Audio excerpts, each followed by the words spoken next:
Morning students.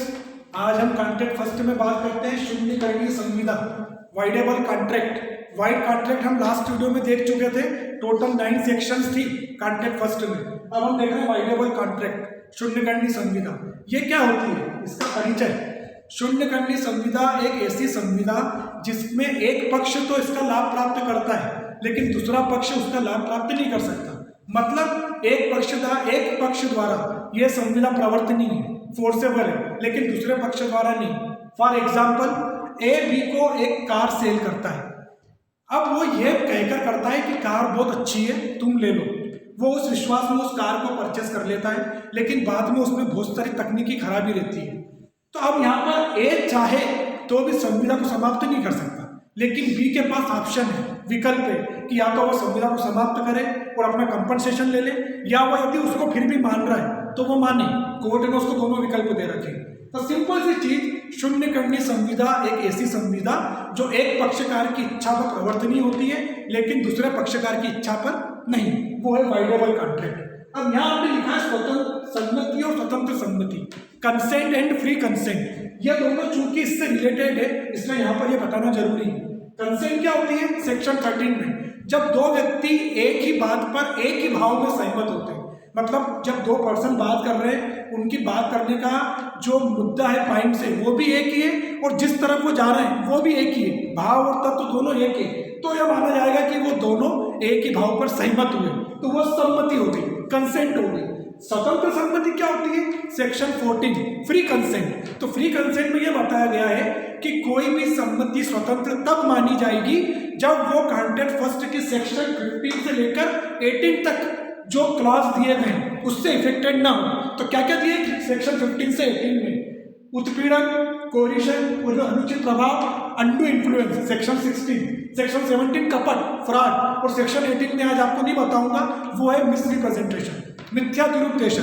तो 15 से लेकर 18 तक में कोई भी संविधान में यदि ये फैक्ट आ जाएंगे तो वो सहमति फ्री कंसेंट नहीं मानी जाएगी, और ये नहीं आए तो वो कंसेंट फ्री कंसेंट है। ये दोनों चीज आपकी यहाँ क्लियर हुई। अब हम देखते हैं महत्वपूर्ण प्रावधान, इंपॉर्टेंट प्रोविजंस। तो उसमें नंबर 1 आता है उत्पीड़न, धारा 15 कोएरिशन। नंबर 1 इसकी सिनॉप्सिस, आशय। उत्पीड़न होता क्या है, साधारण बोलचाल की भाषा में किसी भी व्यक्ति से कोई जबरदस्ती या बलपूर्वक कोई कार्य करवाना उत्पीड़न माना जाएगा। जैसा एक व्यक्ति को विधिक रूप से वो कार्य करने की अनुमति नहीं है, लेकिन आपने उसको डरा धमका कर उस कार्य करने के लिए प्रेशराइज किया कि तू ये काम कर, तो वो होता है उत्पीड़न। इसको हिंदी में प्रपीड़न भी बोलते हैं, धमकी देकर कोई कार्य करवाना। इसकी परिभाषा जो है वो सेक्शन 15 में दे रखी है, इंडियन कॉन्ट्रैक्ट एक्ट 1872 की सेक्शन 15। वो क्या कहती है कि उत्पीड़न से अंतर्गत ऐसा क्षेत्र आता है जिसमें कि जो कार्य भारतीय दंड संहिता द्वारा वर्जित है, इंडियन पेनल कोड। सिंपल सी चीज, आईपीसी में जितने भी क्राइम्स दिए गए, यदि उसके अकॉर्डिंग आप धमकी देकर किसी से काम करवा रहे हो तो वो आईपीसी के अंतर्गत अपराध माना जाएगा, जो कि गलत होगा। और एक चीज और दे रखी है, या ऐसा व्यक्ति को संपत्ति से बेदखल करना भी, व्यक्ति और संपत्ति दोनों चीज आ गई उत्पीड़न में। यहाँ पर परिभाषा में 15 में कि ऐसे किसी व्यक्ति को उसकी संपत्ति से भी बेदखल कर देना या ऐसा कोई कार्य करना जो कि भारतीय दंड संहिता द्वारा वर्जित है, आईपीसी के द्वारा, तो वो प्रॉपर्टी में माना जाएगा। क्लियर? ये इसका एक्सप्लेनेशन भी, स्पष्टीकरण भी, वो ये कहता है यह तत्वहीन है कि जिस स्थान पर उत्पीड़न का प्रयोग किया गया है वहां भारतीय दंड संहिता लागू होती है या नहीं। मतलब एक एग्जाम्पल भी दिया है साथ में कि ए एक खुले समुद्र पोत पर इंग्लैंड में बी के साथ ऐसा कार्य करता है जो आईपीसी के सेक्शन 506 के अकॉर्डिंग आपराधिक अभित्रास कहलाता है। तो अब यहाँ पे ये इंग्लैंड की विधि के अनुसार चाहे दंडनीय अपराध नहीं हो, लेकिन आईपीसी के अकॉर्डिंग तो दंडनीय है। तो उन्होंने स्पष्टीकरण में दे दिया है, एक्सप्लेनेशन में स्पष्ट रूप से लिख दिया है कि स्थान का कोई मतलब नहीं है, यह तत्वहीन है कि जिस स्थान पर यह प्रयोग किया गया है वहां पर आईपीसी लागू होती है या नहीं होती है। ये तो माना जाएगा कि यह कोएरिशन हुआ है। अब हम देखते हैं इसका एक केस, अम्मी राजू वर्सेस सेशन न्यायालय। इस केस में यह प्रिंसिपल लेट डाउन किया गया है कि इस केस में एक व्यक्ति द्वारा अपनी पत्नी से और अपने बच्चों से बलपूर्वक दबाव से एक सहमति पत्र, कंसेंट लेटर लिखवा लिया गया है। उस कंसेंट लेटर को कोर्ट ने आगे जाके कोएरिशन के बेस पर खारिज कर दिया कि उत्पीड़न का प्रयोग किया गया है, इसलिए ये नहीं माना गया। फिर आता है इंडियन लॉ और difference between Indian law and English law. तो भारतीय विधि में उत्पीड़न का मतलब व्यक्ति से है और व्यक्ति के साथ साथ संपत्ति से भी है, प्रॉपर्टी से भी है। लेकिन यदि हम इंग्लिश लॉ की बात करेंगे तो अंग्रेजी विधि में उत्पीड़न का मतलब सिर्फ व्यक्ति से होता है, पर्सन से होता है। उसके अंदर इंक्लूड नॉट प्रॉपर्टी, संपत्ति को आप इसमें शामिल नहीं कर सकते इंग्लिश लॉ में, लेकिन इंडियन लॉ में दोनों को इंक्लूड किया गया। फिर आता है उत्पीड़न का क्षेत्र, उत्पीड़न का स्कोप। उत्पीड़न का क्षेत्र बहुत ही विस्तार से अपने कॉन्ट्रैक्ट एक्ट में बताया गया है। इसमें यह बताया है कि जरूरी नहीं है कि वचनदाता द्वारा वचन ग्रहीता कोई हानि पहुंचाई जाए, मतलब प्रॉमिसर द्वारा प्रॉमिसी कोई डैमेज किया जाए। यदि वचन ग्रहीता के अतिरिक्त वचनदाता ने उसके किसी मित्र को या रिश्तेदार को भी हानि पहुंचाई है, चोट पहुंचाई है, तो वो भी उत्पीड़न के अंतर्गत माना जाएगा। क्षेत्र इतना, स्कोप इसका इतना फैला हुआ। और फिर आता है उत्पीड़न का संविदा पर प्रभाव। यदि सेक्शन 15 के अकॉर्डिंग कोएडिशन के साथ आपने कॉन्ट्रैक्ट कर लिया किसी के साथ, तो उसका क्या इफेक्ट पड़ेगा? तो सीधी सी बात है कि जिस व्यक्ति ने यह संविदा करी है वो तो संविदा को समाप्त नहीं कर सकता, लेकिन जो पीड़ित पक्षकार है जिसको कि हानि पहुंची है उसके पास ये विकल्प है कि वो संविदा को समाप्त कर दे और जो भी क्षतिपूर्ति बनती है वो कोर्ट से वो प्राप्त करे। या यदि वो मान रहा है उस चीज को तो फिर कोर्ट कोई इसमें बीच में हस्तक्षेप नहीं करेगी। आपकी इच्छा है, आप मान रहे हो इसके बाद भी तो मानो, और नहीं मान रहे हो तो आप क्षतिपूर्ति ले लो। लेकिन वो व्यक्ति जिसने ये गलत कार्य किया है उसके पास कोई ऑप्शन नहीं है। सेक्शन 19 में ये बताया, ये 19 सेक्शन है उत्पीड़न का संविदा पर प्रभाव। ठीक है, ये पूरी एक कोएडिशन का आपकी शार्ट टिप्पणी हो गई। अब हम बात करते हैं अनुचित प्रभाव, अनडू इन्फ्लुएंस। अनुचित प्रभाव को असम्यक असर भी कहते हैं। सेक्शन 16 नंबर 1 आशय। तो सेक्शन 16 के अकॉर्डिंग असम्यक असर या अनुचित प्रभाव जो उचित नहीं है, ये उस दशा में होता है जब पक्षकारों के मध्य ऐसे संबंध होते हैं जो कि विश्वास के होते हैं, जो फेथ के होते हैं, जो कि एक दूसरे की इच्छा को अधिशासित करने की स्थिति में रहते हैं। ये वाला संबंध माने जाएंगे अनुचित प्रभाव में। फॉर एग्जाम्पल जैसे पिता पुत्र का संबंध, वकील और क्लाइंट, डॉक्टर और पेशेंट, इनके जो विश्वास के संबंध होते हैं, गुरु और शिष्य, वो सब संबंध इसमें माने जाएंगे। इसके आवश्यक तत्वों में क्या क्या है? नंबर 1 वास्तविक सत्ता का होना। वास्तविक सत्ता मतलब जहां पक्षकारों के बीच असमानता होने के कारण एक पक्ष दूसरे पक्ष पर अपना वास्तविक आधिपत्य जमा लेता है। जैसे पिता पुत्र, गुरु शिष्य, ये एक ऐसे संबंध है जिसमें कि वह कोई व्यक्ति यदि पिता अपने पुत्र से कहेगा कोई दबाव पूर्वक कोई बात, तो बच्चे को उसको मानना पड़ता है, चाहे वो सही हो या गलत, कि यार ये मेरे पिताजी कह रहे हैं, या गुरु शिष्य से जो कहेगा वो उसे मानना पड़ेगा। तो ये वास्तविक सत्ता या पक्षकारों की असमानता के कारण एक व्यक्ति दूसरे व्यक्ति की इच्छा को दबा देता है और अपनी जो बात है वो उससे मनवा लेता है, तो वो वास्तविक सत्ता। नंबर 2 विश्वास का संबंध। जहाँ विश्वास के संबंध होते हैं वहां पर भी अनुचित प्रभाव का उपयोग अधिकतर होता है। जैसे वकील और क्लाइंट का संबंध, पक्षकार और मुवक्किल, अधिवक्ता का, कि इनके इसमें विश्वास संबंध होता है और वहां भी अनुचित प्रभाव पूर्ण रूप से माना जाएगा। और नंबर 3 अस्वस्थ मानसिक दशा। अस्वस्थ मानसिक दशा मतलब कभी कभी हम जब बीमार हो जाते हैं, जब डॉक्टर के पास जाते हैं, तो वो हमें तरह तरह की जांचें बताता है, ये करो वो करो, तो वहाँ पूरा विश्वास उस पर करते हैं, क्योंकि हमें इसका नॉलेज नहीं कि हमारे मन शरीर में क्या है। वो सब जान रहा है कि एक्सरे में ये आया वो आया, तो वहाँ भी एक विश्वास का संबंध है। तो अस्वस्थ मानसिक दशा में भी अनुचित प्रभाव का उपयोग बहुत सरलता से किया जा सकता है।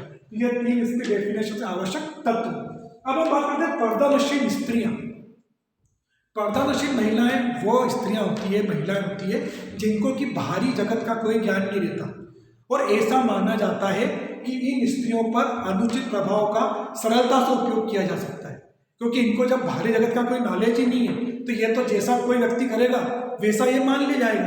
तो एक आम धारणा इनके बारे में ये मानी जाती है कि यदि कोई व्यक्ति इनके साथ कॉन्ट्रैक्ट कर रहा है तो उस व्यक्ति को ये प्रूव करना है, ये साबित करना है कि मैंने कॉन्ट्रैक्ट के जितने भी इसेंशियल एलिमेंट्स थे वो सब इनको बता दिए थे, ये उसे साबित करना है। पर्दानशील स्त्रियों को तो सिर्फ ये साबित करना है कि मैं पर्दानशील स्त्री हूँ, मैं घर से बाहर नहीं जाती, उसको तो बस एक चीज साबित करना है। लेकिन पूरा साबित किसको करना है? उस व्यक्ति को जिसने इनके साथ संविदा करी। तो सेक्शन 16 में ये पर्टिकुलर बताया गया है, पर्दानशील महिला के साथ यदि कोई व्यक्ति संविदा करता है तो उस व्यक्ति को यह साबित करना होगा कि उसने महिला को संविदा से संबंधित समस्त तथ्य बता दिए थे, उसने कुछ भी इनके साथ बेईमानी वाला काम नहीं किया। ये होता है पर्दानशील स्त्री। इसके बाद इसके केस रेफरेंस न्यायिक निर्णय वाजिद खान वर्सेस एवज अली।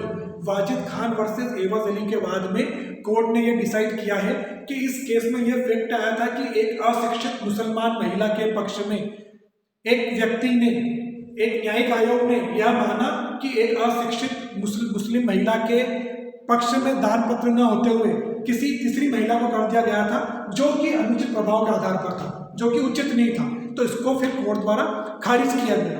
और नंबर 2, मन्नू सिंह वर्सेस उमा दत्त पांडे, इस केस में यह बताया गया है कि जब किसी मुस्लिम महिला द्वारा या एक व्यक्ति ने अपनी सभी प्रॉपर्टी वक्फ बोर्ड को दान कर दी, वो दान गलत तरीके से की गई थी, अनुचित रूप से की गई थी, तो यहाँ भी कोर्ट ने यह माना कि ये गलत है, ये सही नहीं है। और असंगत असर का संविधान पर प्रभाव, अब बस अब सेक्शंस का यहाँ पे एक बारीकी सा आपको ध्यान रखना है कि जो उत्पीड़न हमने पढ़ा था संविधान पर प्रभाव, वो सेक्शन 19 में था, और यहाँ पर जो संविधान पर प्रभाव होगा वो 19A में होगा। बाकी चीजें सब वही होगी जो मैंने उसमें बताया था कि जो पीड़ित पक्ष है उसके पास विकल्प रहेंगे कि वो संविधान को माने या उसको ना माने, लेकिन जिस व्यक्ति ने संविदा की है उसके पास संविदा को समाप्त करने का कोई राइट्स नहीं होगा, कोई अधिकार नहीं होगा, तो वो सेक्शन 19A में होगा। अब हम बात करते हैं कपट, फ्रॉड, जो कि सेक्शन 17 में बताया गया है। इसके आशय में हम देखेंगे कि सेक्शन 17 के अकॉर्डिंग कपट में क्या क्या इंक्लूड हो सकता है, क्या शामिल हो सकता है। तो नंबर एक में आएगा कोई ऐसी असत्य बात जो कि रॉन्ग है, जिसको कि सत्य बताकर प्रदर्शित करना, पेश करना। नंबर 2, सक्रिय छिपाव, कोई महत्वपूर्ण तथ्य को जानबूझकर छिपाना। नंबर 3, कोई ऐसा कार्य जिसे कानून कपटपूर्ण मानता है। और नंबर 4, कभी कभी मौन द्वारा रहना भी कपट की श्रेणी में आ जाएगा। ये एक इसकी सिंपल सी डेफिनेशन में 4 पॉइंट्स आपको ध्यान रखना है। फिर हम देखते हैं कपट के प्रकार, टाइप्स ऑफ फ्रॉड। तो नंबर 1, सुझाव या प्रदर्शन द्वारा कपट। सुझाव या प्रदर्शन द्वारा कपट मतलब किसी व्यक्ति को जो हमको कोई सजेशन कर रहा है, सुझाव दे रहा है, यदि वो सुझाव हमें सही दे रहा है तो अच्छा है, लेकिन वो हमारा विश्वास भंग करने के लिए हमको गलत सलाह दे रहा है, तो वो सुझाव द्वारा कपट, सजेशन द्वारा कपट माना जाएगा। फॉर एग्जाम्पल, A B को यह सजेस्ट करता है कि तुम ये घोड़ा खरीद लो, ये स्वस्थ है, लेकिन जब बाद में घोड़ा खरीदने के बाद ये मालूम पड़ता है कि ये तो घोड़ा अस्वस्थ था और इसमें ये कमियां थी, तो ये एक कपट हुआ, ये फ्रॉड हुआ, क्योंकि आपसे वो सजेशन ले रहा था और आपने सजेशन उसको गलत दिया और वो देके उसने वो चीज़ परचेस कर ली। तो ये एक होता है सुझाव द्वारा कपट। नंबर 2, सक्रिय छिपाव द्वारा कपट। सक्रिय छिपाव मतलब आपने किसी व्यक्ति से कोई डीलिंग करी, कोई कॉन्ट्रैक्ट किया और उसमें जो इसेंशियल इंपॉर्टेंट पॉइंट्स था वो उससे छिपा लिया, तो वह सक्रिय छिपाव द्वारा कपट होता है। जैसे for example TP act, transfer of property act, उसकी सेक्शन 59 ये कहती है कि यदि कोई व्यक्ति किसी दूसरे को अपनी प्रॉपर्टी सेल कर रहा है तो उस प्रॉपर्टी से पहले जितने भी टैक्सेस है, हाउस टैक्स, म्यूनिसिपल का टैक्स, वाटर टैक्स, इन सब की जानकारी उसे दे दे, क्योंकि जब भी वो संपत्ति आज विक्रय कर दी तो आज के बाद लाइब्रेरी पूरी उसकी हो जाएगी, आज के पहले की इसकी मानी जाएगी। तो एक एक चीज बताना सक्रिय छुपा यदि हुआ है तो वो कपट माना जाएगा। और नंबर 3, मौन द्वारा कपट, साइलेंट। सामान्य परिस्थितियों में मौन को कपट नहीं माना जाता।